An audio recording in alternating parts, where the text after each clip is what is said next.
my name is Justin Crum, and I am the president of Delta Mu Delta, and on behalf of our organization, I want to welcome all of you here to our event this evening. There is a sign-in sheet that is going around. Make sure that you sign that, both as students, faculty, and community members, and as students, make sure that you mark which professors you have classes with this semester. Our speaker this evening is, okay, just want to make sure that we give those, our speaker this evening is Dr. Steven Berger. He earned his PhD from, I guess I would have known that if I had paid more attention, from Purdue University in 1983, and he is a certified public accountant licensed in Maryland. He joined the faculty of the University of New Mexico Anderson School of Management in 1984. His teaching areas include system and network administration, database management, computer hardware and software, accounting information systems, and systems analysis and design. His research interests include behavioral and pedagogical issues in information assurance, medical and health information technology, computer and software architecture, and distance education technology and pedagogy. He currently serves as the director of UNM's Information Assurance Scholarship for Service Program, associate director of the UNM Center for IA Research and Education, UNM Provost Academic Technology Liaison, and secretary treasurer for the New Mexico Telehealth Alliance. And without further ado, Dr. Steven Berger. Doesn't that sound impressive? All those titles. One thing that wasn't there is the fact that usually if I have a microphone in front of my mouth and speakers here, I'm also sitting in front of a keyboard and playing with a classic rock band. So I'm actually used to performing in front of reasonably sized audiences, and I would say my band's bar audience is usually a little smaller than this one. All right, so what I'm here to talk about today is really two different things, but they're very much related. One is the basic idea of what is information assurance, and then following on to that, how the federal government is treating information assurance education. And of course, we could talk all night on that, but I'm going to focus in on a few very specific areas. The next reason I'm here is to pitch UNM's Information Assurance Scholarship for Service program. And those of you who, students looking for money to study to go on to graduate school may have caught that. I am the director of that program, and so I have money to give away. Maybe give's a little too strong a term. I'm the man with the purse strings as far as that's concerned. So one of the reasons I've been visiting campuses around the state, I've been to Portales, I've been down to Las Cruces here and up to Espanola, is basically looking for people to apply for this scholarship, because I would much rather hand that money out to people in state than have to go digging in places like Texas or Arizona to have to find funds for that. Okay, so I'll start off with, actually, let me get a sense though of who I'm talking to. How many faculty members do I have here? Just, okay, everybody else, any non-students, non-faculty? Okay, pretty. Business majors, most of you, okay. More specifically, accountants or accounting majors. Okay, not that many. Accounting have a bad rep on this campus? It's hard. No, it's not hard. It's tedious, but it's not hard. All right, so let's start off with information assurance. When you say cyber security, which is a much more commonly used term when we're talking about the subject I'm broaching tonight, most people have a reasonably good idea what cybersecurity is about. You're protecting networks, you're making sure that passwords don't get stolen, you're dealing with things like encryption, what have you. They think in very technical terms, and they think in terms of things that computer scientists or computer engineers or maybe information technology professionals would deal with. Basically deal with the sorts of issues down the left side of the screen here. So, engineers, computer scientists, people who like to hide in dark basements, spend 10 to 12 hours at a time sitting in front of a computer screen, having pizza delivered, and having very little human contact. I assume that doesn't describe most of you, although accountants are occasionally accused of being people like that. So one of the reasons why there's been a shift to this term information assurance is that when you're talking about security, not just of computers and networks, but of the things that are stored on those computers, the data that traverses those networks, and the nasty side effects that occur if those things are compromised, you suddenly get into a much larger set of topics than simply the technical ones. And a few of them are down the right side, but it's a fairly big set. So for example, fraud and forensic accounting. You might not think of that as a branch of cybercrime, but given that pretty much everybody in the world is carrying around a computer, and if it's not a real computer, it's that phone we call it, that computer we call a phone. If you're going to commit a crime, chances are you're going to use a piece of technology to do it, or at least to aid in it. So the issue of forensics very quickly gets into things like cell phones and computers and data files. But if we're committing crime in any large sense of that term, I mean something more than burglary and breaking and entering, then clearly there's going to be a financial component. Where did the money come from? Where did you go? How did you try to hide it? Okay. That leaves a trail, and that's where the fraud and forensic accountants come in. A second area of concern is security policy and implementation. So it's one thing to say, well, yes, I've locked down all the desktops on campus, and nobody has administrative rights to the machine, and they all have antivirus software installed that automatically updates every night, and the Windows updates are applied every night. Or you say, well, we've only got Macs, so we're obviously immune to all that stuff. I've got firewalls at the campus perimeter, I've got intrusion detection systems. There's unfortunately a tendency, particularly amongst engineers, to think that security is a problem you solve by buying and installing stuff.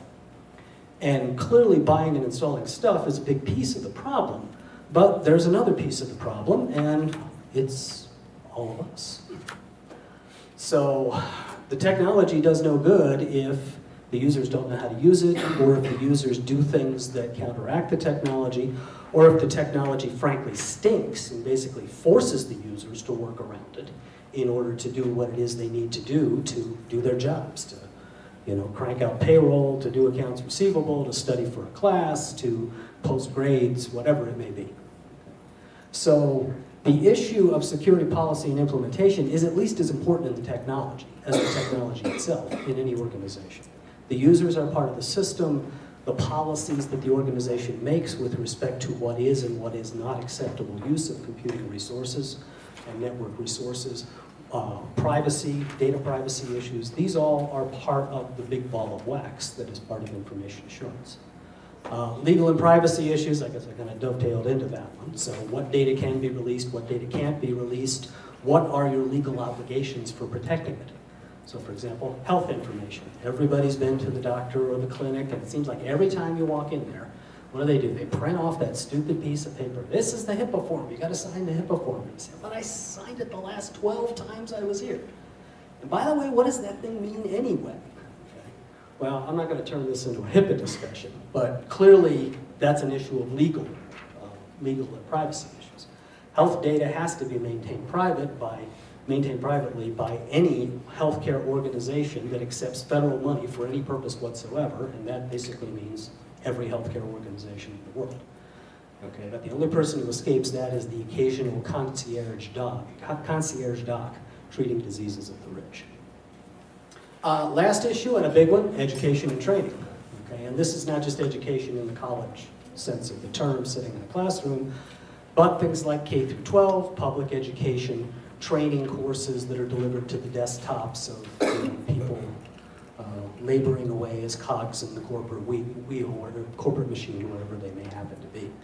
Okay, so there's lots of different levels of training and education, and all of these are pieces of information assurance. So, actually, I'm not used to having one of these things. So I have a diagram. So if you want to think about information assurance, think of it as a big pie which touches a whole lot of other little pies. And those little pies are not necessarily the ones you would think as having anything to do with cybersecurity or security of data. Okay. But they are in fact related. So clearly the big piece, and don't take the amount of overlap I put in there as indicative of actual size. I was trying to make it look nice and symmetric. But that's one way you tell I'm an accountant, things have to kind of lay out neatly and perfectly.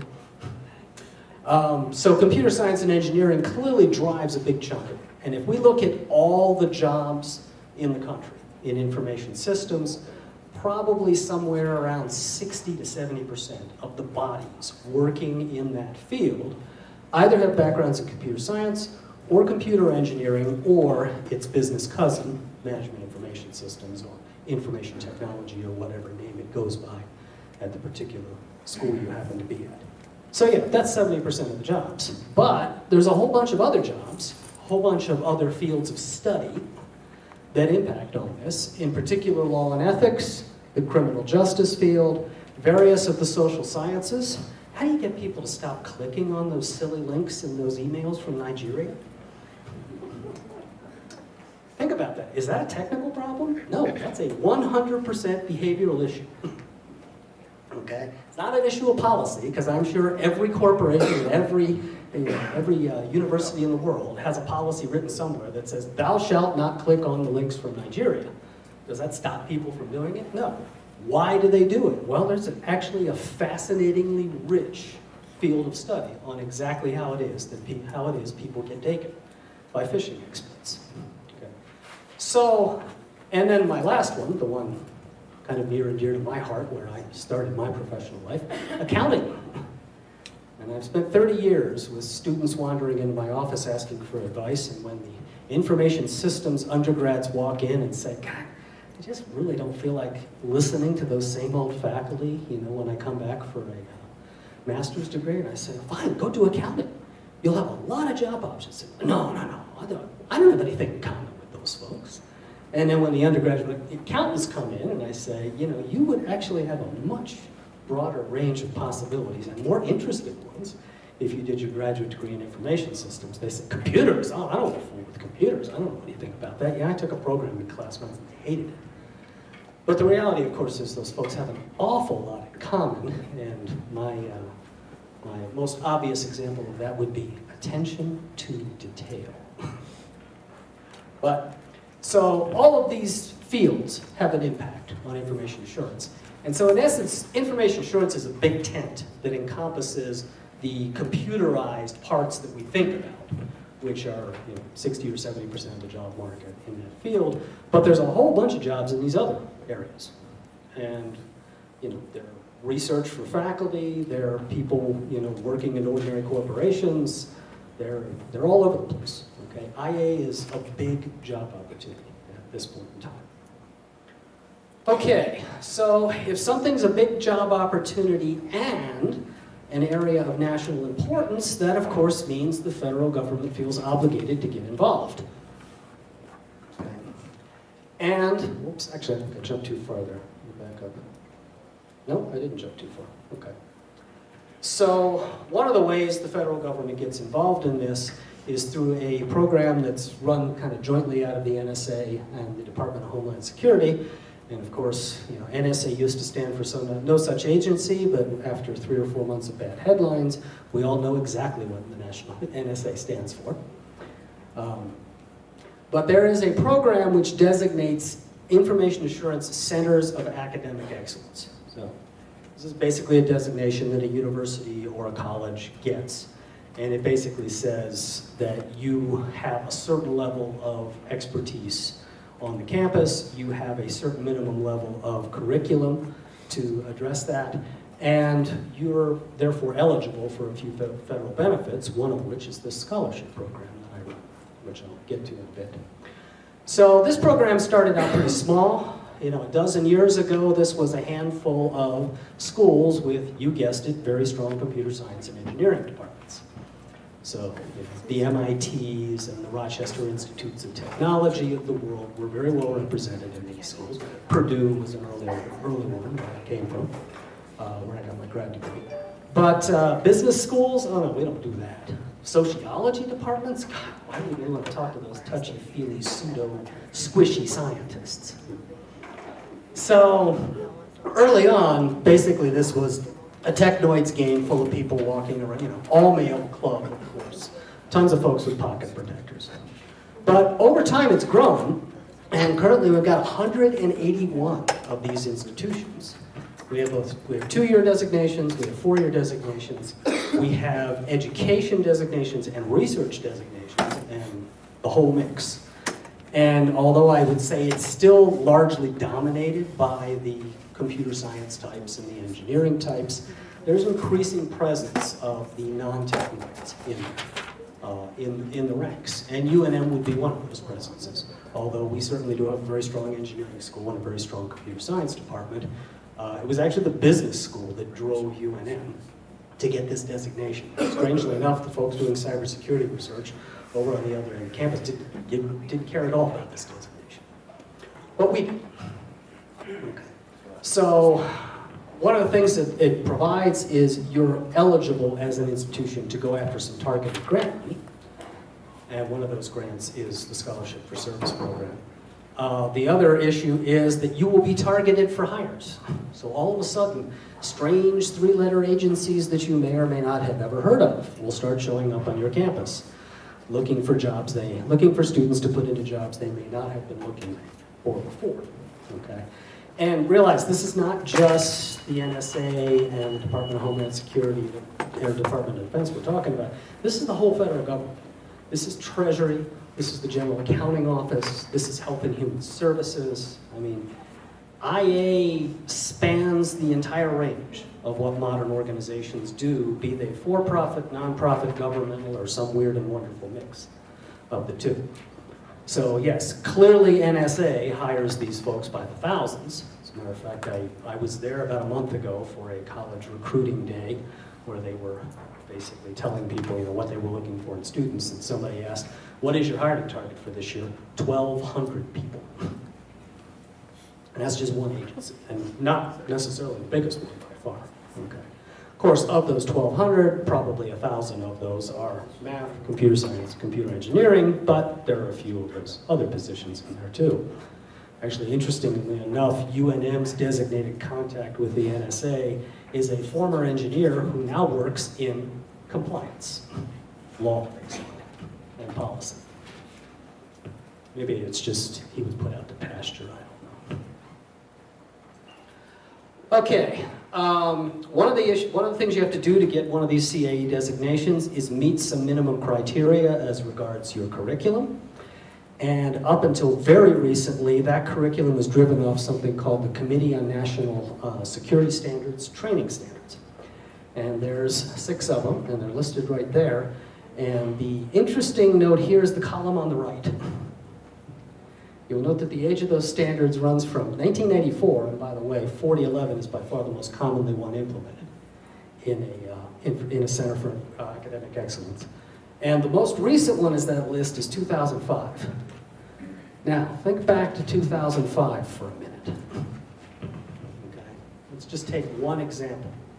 How many people had one of these in their pocket in 2005? Not just a cell phone, but a cell phone that was internet browser, carrying 64 megabytes of storage, ran apps, so on and so forth.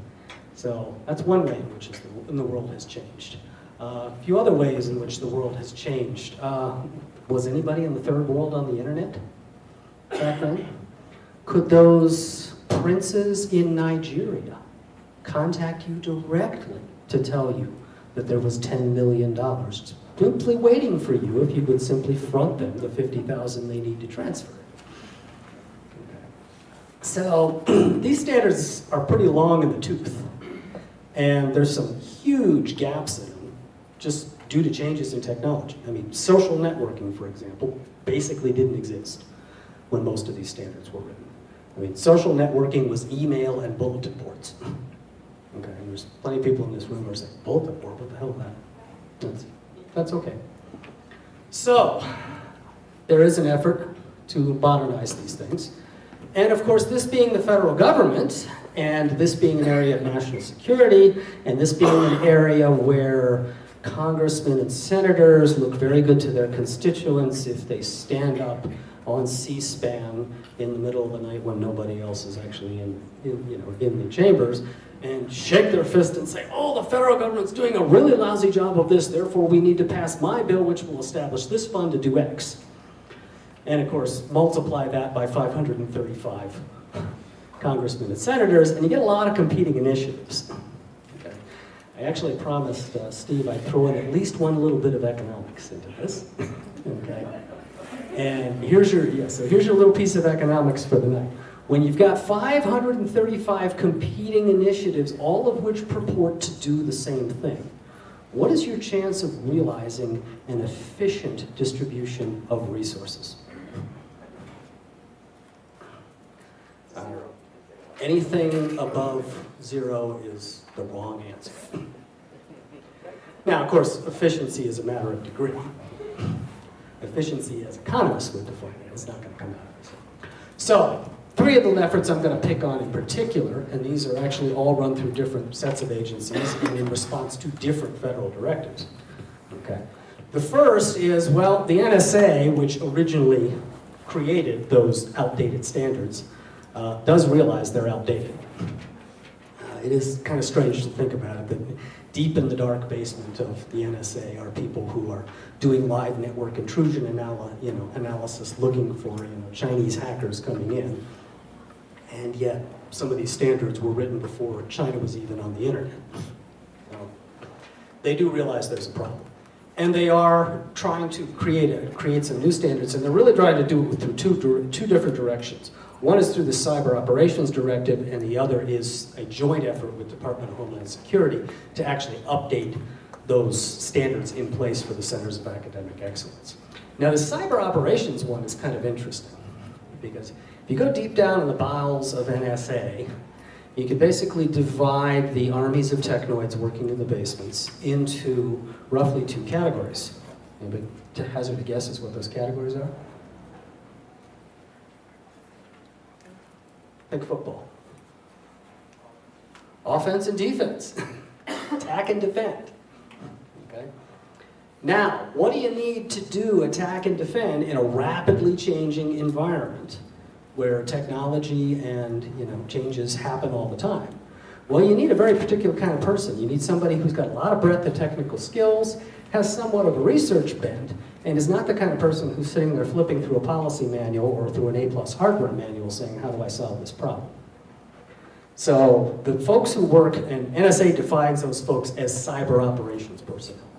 And they're not just in the NSA, some of them are in the CIA, some of them are in the Department of Defense. That tends to be where they reside primarily. Some in the national labs as well. This effort, on the other hand, is updating IA curriculum typically as it's realized in a higher educational setting, such as Western New Mexico University or the University of New Mexico. And that's mostly an effort to simply take that set of standards on the previous slide, just yank it into the 21st century, all the way to the current date. And that's a fairly complicated initiative. The last one is sort of a competing initiative called the National Initiative for Cybersecurity Education. Okay. This one, the NSA kind of kicked off itself. This one comes out of a congressional mandate, and this one comes out of a presidential executive order. Remember what I said earlier about too many cooks in the kitchen? Well, I shouldn't prejudge that it's too many, but at least 3 cooks in this particular kitchen. Okay, so I kind of jumped ahead on the last slide. If you look at the NSA and what they need a different kind of different kind of person from what most other folks need. And the educational requirements they have reflected in those new cyber operations standards, much greater reliance, much greater inclusion of CS engineering and math skills, so yes, the accountants need not apply to that one. Okay. Research environment, and of course, you're going to be less likely to use these canned solutions. Strangely enough, if you look at the resulting standards, I looked at them when they first came out, and I said, God, this looks familiar. I seem to remember back when I was at Purdue in the early 80s. Now, I was doing a PhD in management, but Purdue is the land of engineers. There were 10,000 engineering students when I was there, and some portion of them were computer scientists. But the undergraduate computer science curriculum at Purdue at the time looked exactly like that. It was breadth versus depth, data structures, mathematical foundations, computational complexity, blah, blah, blah, blah, blah, and very much theory as opposed to application. Well, what's happened to computer science education in the last 40 years? Well, the same sorts of things that have happened to business education in the last 40 years, and education in a lot of other fields. It's become more applied. It's not that theory has disappeared completely, but one thing that modern education research across all fields has found is that if you get up and lecture for an hour and 15 minutes or 2.5 hours on nothing but theory, the students will do that, and retention will be about zip. Okay. Whereas if you spend part of that time doing theory and then reinforce the theory with a little bit of application, and then come back and do a little bit of theory and then reinforce that with application, all of a sudden retention goes way up. You may not cover as much of the theory as you used to, but at least students are actually remembering what it is you are covering. And this is not unique to business or computer science. This is across all higher education domains. But that kind of flies in the face. So once again, if you look at the NSA, they want the old style folks. They want the theoreticians. They want the folks who didn't really have the application. Well, why? Well, they really need them for two reasons. Okay. Number one is those folks need that very broad range of skills, and they need that theoretical background to be able to adapt very quickly to changing technology environment. The other one's not one you might not have thought about, but the NSA does not publish a job manual that says, here are the training standards for our jobs. Please, educational institutions, go build courses around these. Because of course, if they publish that, then all their adversaries would instantly know what it is their people can do and can't do. So their idea is, we'll take in generalists and we will train them in our way in the application. So even if you come out of MIT with a 3.98 and a computer science degree and get hired into the NSA, the first thing they're going to do is send you to 6 to 12 months of training on application, how they do it. Okay. But I'm preaching to the wrong audience for this particular piece. So let's come to the next one. So the updated CAE standards, okay, they updated not only the content, so yes, they do recognize that there's a thing called cell phone and there's a thing called Facebook, and some more modern, certain more modern examples as well. But they also modernized the way they constructed the curriculum. Okay, if you look 80s and 90s era curriculum standards, the concept of a knowledge unit and a learning objective pretty much didn't exist then. The idea that you would package knowledge into bite-sized chunks and you would actually have a specific objective for something the student could be able to do based on that knowledge, besides pass a test on whether or not they remembered exactly what the professor said in minute 92 of the 95-minute lecture. That was not really around now, but it is now. The content has been broadened. So those old CNS standards were very much cybersecurity, not IA. And as a result, there were no standards that talked about white-collar crime investigation, talked about behavioral issues associated with the public or ordinary users being subjected to malware or phishing attacks or having their money stolen or whatever. Okay. But the newer standards do address those sorts of things. And what that's done is, at least by these two agencies, there is finally a pretty much official recognition, beyond the fact that we use the name information assurance, to the fact that IA really is in fact that big tent on the diagram several slides ago. Okay. That's also created some interesting possibilities for educational institutions, because not only do you have a broader diversity of institutions and departments participating now in this information assurance game, and being designated, or at least potentially being designated under these standards, but you have room for institutions to specialize. We don't all have to be cranking out armies of computer scientists and computer engineers. So you start to see programs pop up that focus on one particular or two particular aspects on this, depending on what their strengths are. So if you've got a school with very strong behavioral scientists, maybe you grab the behavioral aspects of science crime, cybercrime. And if you're good enough and deep enough in that area, you can be designated as one of these centers of academic excellence. Likewise for white-collar crime, likewise for forensic accounting, so on and so forth. Okay, so this idea of IA becoming the big tent and there being lots of buckets under it into which different organizations, different educational institutions can fit is very much realized in the new standards, and at least as far as I'm concerned, that's a good thing. Although I guess I could always go back to Purdue and do another degree and get it in CS and be able to play with the techno nerds, but I don't like being in the basement all the time. Okay, the last one is the National Initiative on Cybersecurity Education. This is, God, it's one of these mandates that you wonder if it'll ever get actually implemented. Basically, the president took out his pen sometime back in February and said, "Thou shalt." And the "thou shalt" was, "Thou shalt develop the national cybersecurity," shall develop a number of things, one of which was this national cybersecurity workforce framework. What do we expect our governmental organizations to be able to do? What kinds of people and skills will they need to do them? And like many things that flow through one of these governmental organizations, they came up with a kind of cute diagram, but it remains to be seen whether there's any teeth, policy, and money to follow behind it.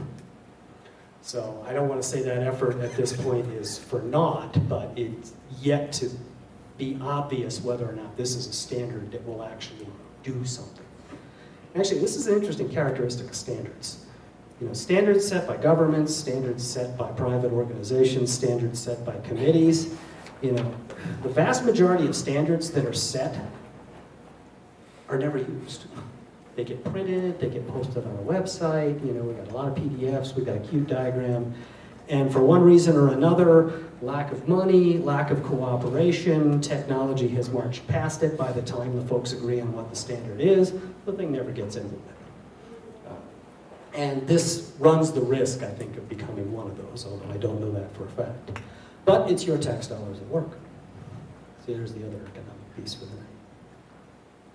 Okay, so let me back off of the general discussion now and go more into detail about what's happening at UNM and whether or not that's something you might ultimately want to make that 4-hour drive up north to participate in. So, what has been going on at UNM? Well, there's been active work in cybersecurity at least since the 90s. Okay. Where in the places you would have expected it to be in the 90s. This College of Engineering, Electrical and Computer Engineering Department, Computer Science Department. There's always been at least a core of folks there that had some interest in security.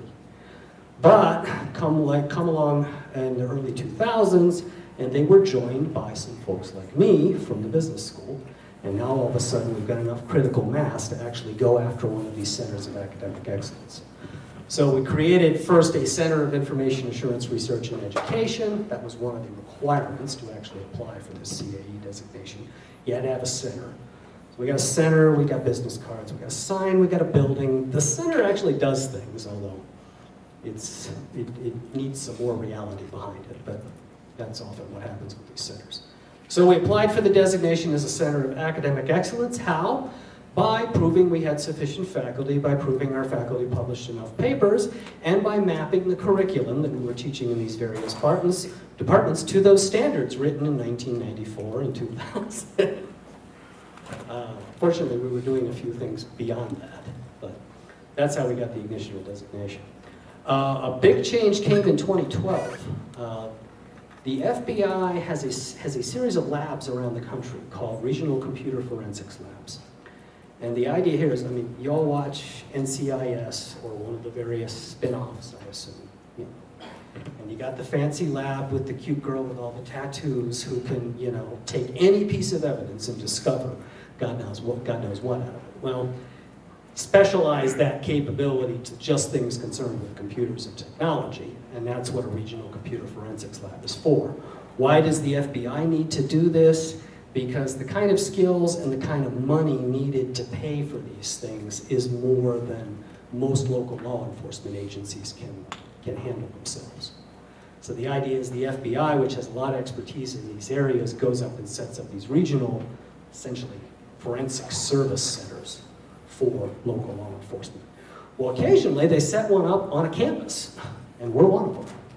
We just happened to have a local FBI director at the time who really liked us, and we liked him, and probably a big part of it was this was just as the budget was taking a major dive, and he didn't really have money to build a building anywhere, and we're like, well, gee, down there on South Campus, we have this empty space that used to be a Social Security Administration processing center with, you know, physical security out the wazoo and network connections and redundant power systems and all sorts of stuff. Wouldn't you just love to move in there?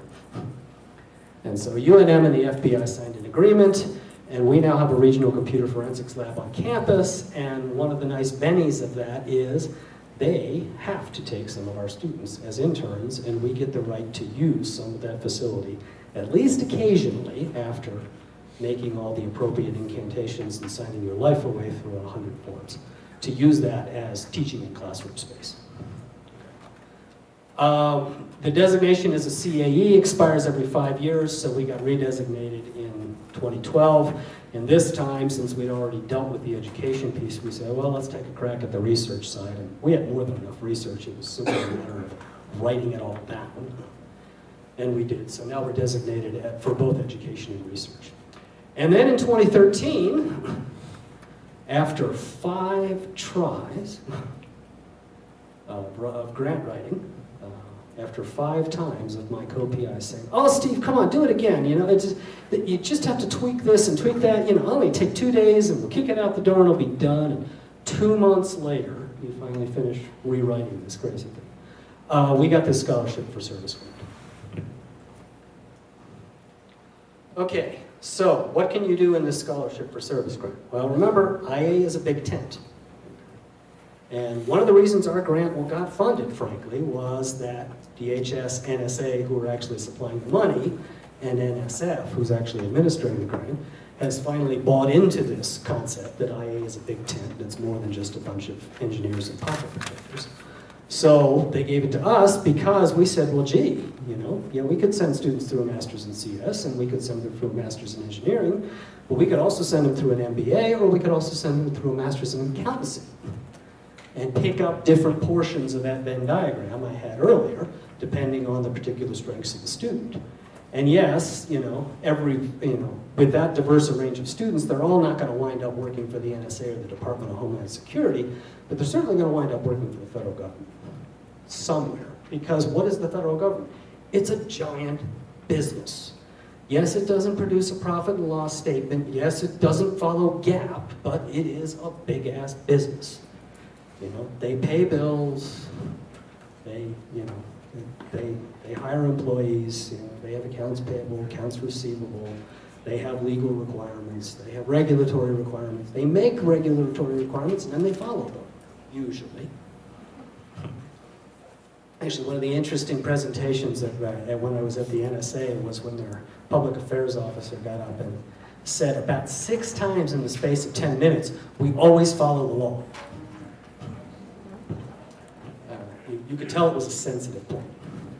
But so the bottom line is we have 4 different degree programs at the moment under which you can do information assurance. So if you're not the technoid type who has the background to go do a master's in CS or a master's in ECE, no problem. Come do our MBA and do an IA concentration. We do expect you to have some IA related background, but it doesn't have to be an entire 128 credit hours worth of it. Okay. Ditto with the accountants. We love accountants. Okay. Accountants are very good at attention to detail.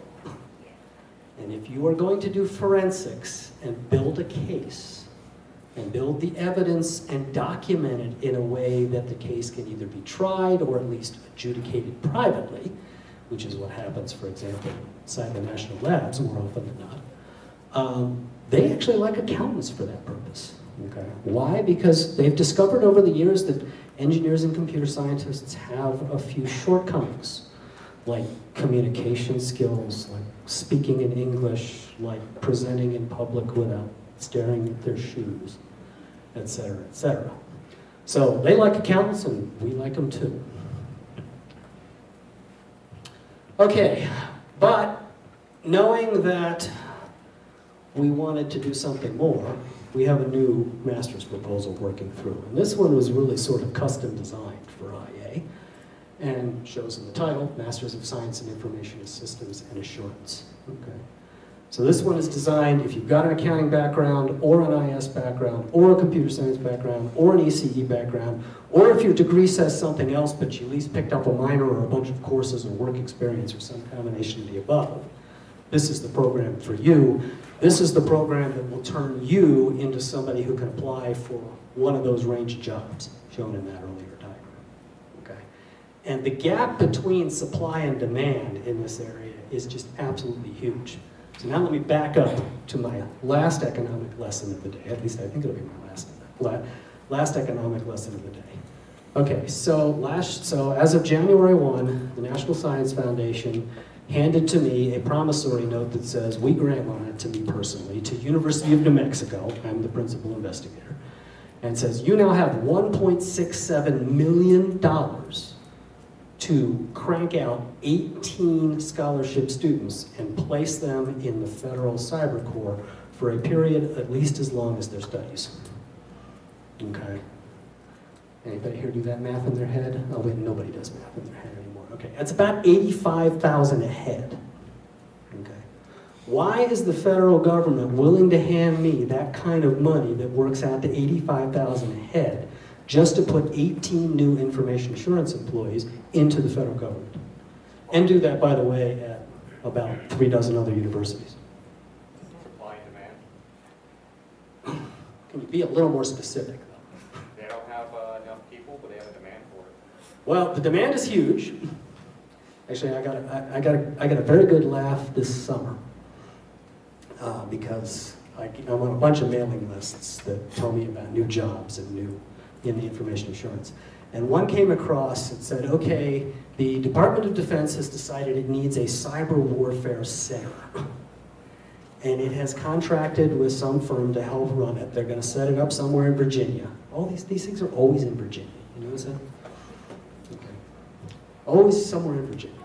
Just like NCIS. Well, of course, no, that's right. They branched out now.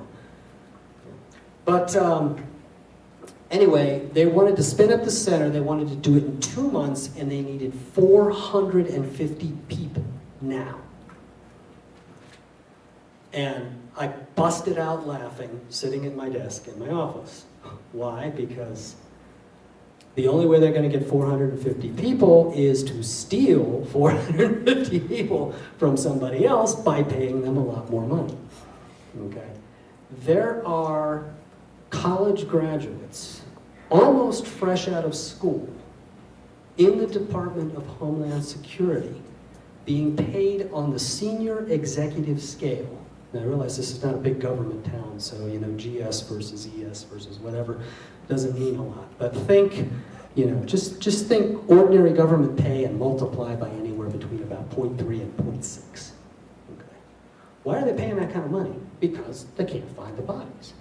Because these same students who, in the past, would have applied to the government and been offered a job for, you know, $48,000 or $52,000 or $55,000, are being sought by, fill in the blank. It's not just the technology folks. Yes, they're being sought by Microsoft and Cisco and, you know, all the usual suspects, you know, the IBMs and what have you in the world, but they're also being sought by the whole Fortune 500. They're being sought by state and local governments. Okay. So what's happened to the price of these positions? Well, this was another little interesting exercise at the NSA thing I went to. One of the hiring directors just kind of did a little open session, and she threw out a question. She said, so how are we doing pay-wise? And stunned silence in the room for about 20 seconds, and then somebody raised their hand and said, well, what do you actually pay? And she said, okay, let's do an example here. Computer science or computer engineering, undergraduate, fresh out of school, no work experience.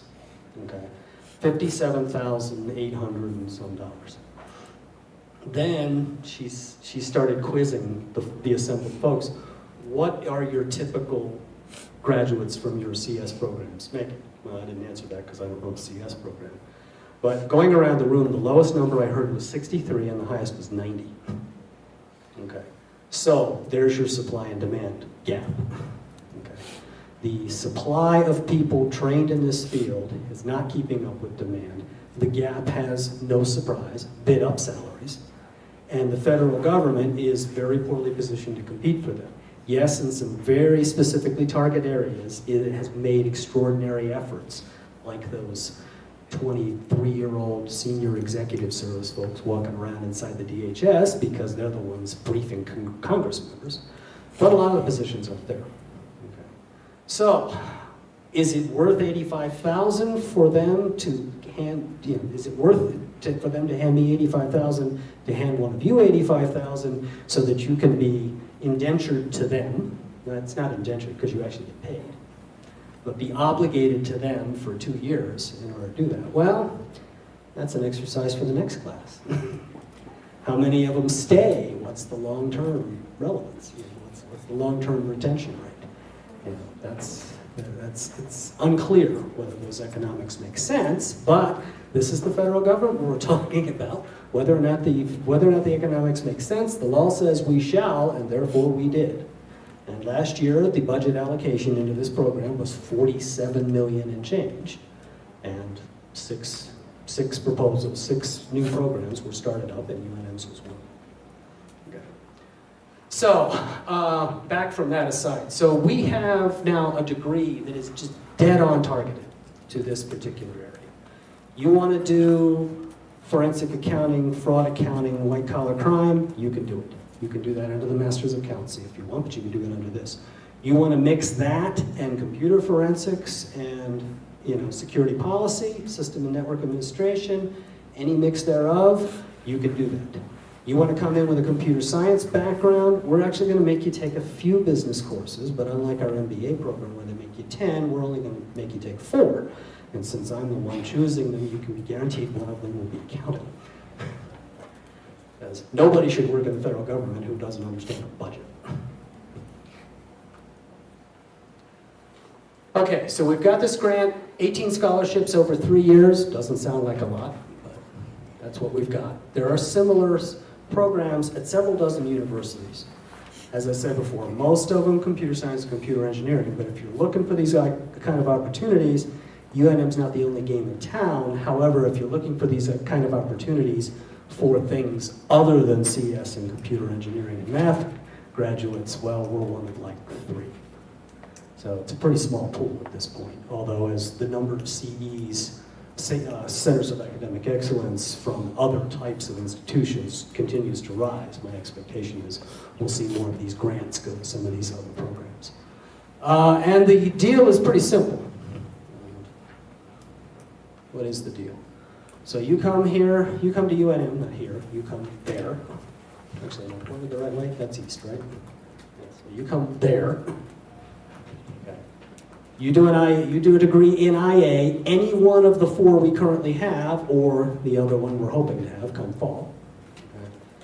And we choose your plan of study, and it's not to make you all into little identical robots marching out. It's to make you the most hireable person in the Federal Cyber Corps, interpreted broadly.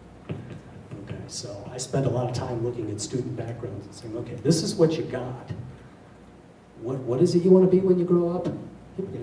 Students, they always look at me strangely when I ask that question, but I ask that question to virtually all of them. So based on where you are and what you want to be when you grow up, or what you think you want to be, we'll sometimes have a long talk about that too, then what can I add to you in 3 semesters to make you marketable, to make you fit where you want to go? Is that a bunch of accounting courses? Is that a bunch of business classes? Is that the soft stuff, the hard stuff? What mix thereof? So it's very much a mix and match sort of thing. We fund you for 3 full semesters, okay? Full funding. That's tuition, fees, books, travel, health insurance, and stipend, which I believe, if I can remember my numbers right, and of course I'm an accountant, so they must be right, is $2,083.333333 per month. Okay. Which is a huge amount of money, but you can live on it as a grad student.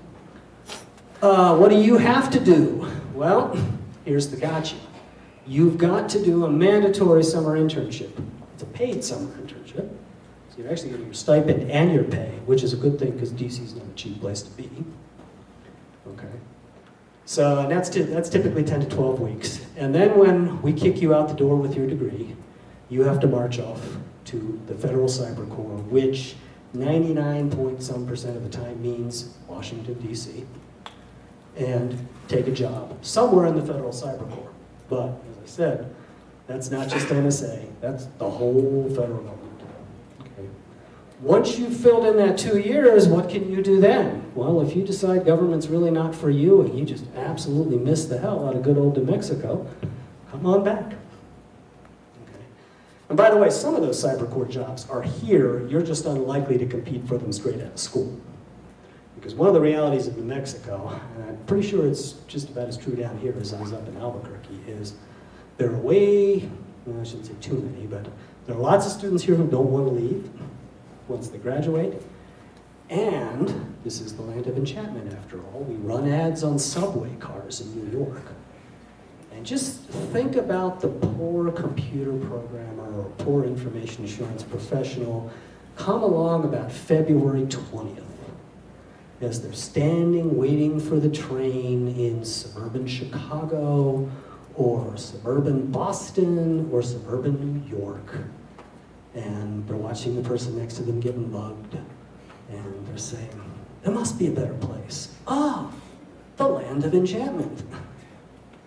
And so what happens way too often is, our fresh out graduates, be they from here in Western New Mexico, from UNM, from state, from wherever, wind up competing for the local jobs against somebody who's absolutely desperate to get out of, name the crappy city in the East you don't want to live in, who's got 10 years of experience.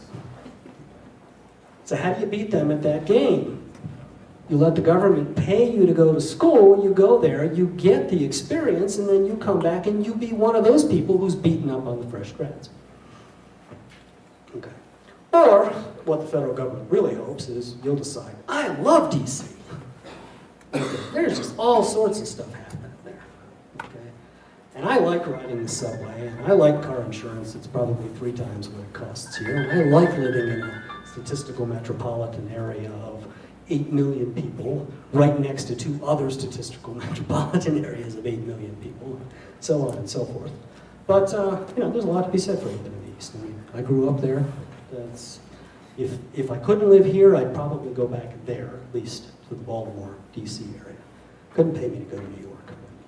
And that's a different question. Any catches? You must be a U.S. citizen. You must be capable of getting a security clearance. You might say, but didn't you say a bunch of these jobs are not in the NSA and whatever? True, but virtually every one of them requires at least a minimal security clearance. What kind? Just depends on what agency. Is this DOE and we're talking Qs and Ls? Is this Department of Defense and we're talking secrets and top secrets? Is this the FBI, which won't even tell you what their security clearances are called? Who knows? But the bottom line is you need one. And here's the real catch, okay, or the big gotcha. If for some reason you can't get placed, and basically given the supply and demand scenario we discussed earlier, the only reason you're not going to get placed is if you fail that. Then you owe the government back, how much money? Who was listening? $85,000. Of course, given what Google and Procter & Gamble and just about any hospital are paying for these people, that might actually not be that bad a deal. But it would make me look bad as the principal investigator of this grant, so don't go there. Okay, so that in a nutshell is the deal.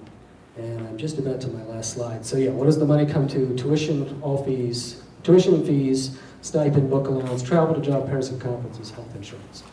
So basically, we pay you to go to school, and we pay you enough to live on and all of the expenses associated therewith. And let's see. So for this first round, we're interviewing starting next week. So if you are interested in this, I need to know like tonight or tomorrow at the latest. By the way, I'll be in campus tomorrow if anybody wants to talk to me individually. We're going to decide on these scholarships by the end of October. The people we award will immediately be conscripted into preparation for their job search. So I will send you downstairs. I will put you in touch with the folks downstairs from my office who handle things like dress for success and how to write a resume and how to sell yourself and what have you. And obviously, I'm not very well qualified for at least some of those, but you will be after you talk to them. We'll drag you off to the SFS job fair, its own job fair. Okay. Okay, so you're not, it's not go on USA Jobs and fill in a form and hope somebody calls you in 6 months. No, all the agencies show up at this job fair looking for people just like you. Okay. Get an internship, do your first semester, go to the internship in the summer, go to the second, come back, do your second semester, go to the job fair again. And actually, about 50% of the students don't need to go to the second job fair. Why? Yeah, the folks who gave them their interns said, we like you. Let's start running your security clearance right now. Let's start doing the paperwork right now, which, given that this is the federal government, can take months and months and months. Okay. And basically, you know, December, whatever, you walk across the stage and the next day you hop on a plane and fly to DC. Well, maybe they let you wait till January 3rd, but you get the idea. If that doesn't happen, you go to the second job fair in January, and you get an offer. You usually get a bunch of offers, you pick one. It takes time for that paperwork to crunch through, but during that period you're going to school. So by the time you get to graduation date, the job's waiting for you. We will do fall starts if we have to, but because of the timing of these job fairs and the potential delay between the time an agency at a job fair says they want you and the time they can actually hire you, there are disadvantages to graduating in December. That said, for the right person, I'll bend just about any rule. Okay. Or one of my favorite rules of bureaucracy, at least in UNM, and I think it pretty much applies in any university, there's absolutely no rule or policy that cannot be overridden with the right numbers of signatures on the right forms.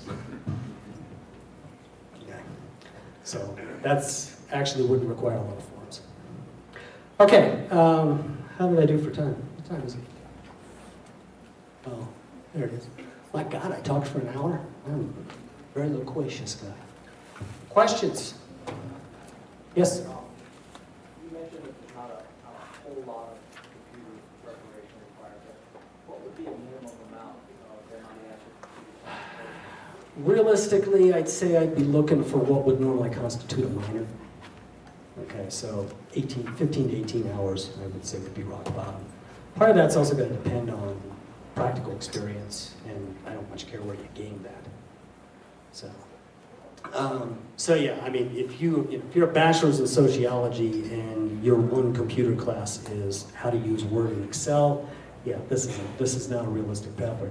The degree program actually is, because the only thing you need to get in the degree program is one programming class, that MS and ISA. For the scholarship for service, however, the minimum requirements are bachelor's degree with substantial content in, fill in one of those 4 areas, minimum 3.2 GPA,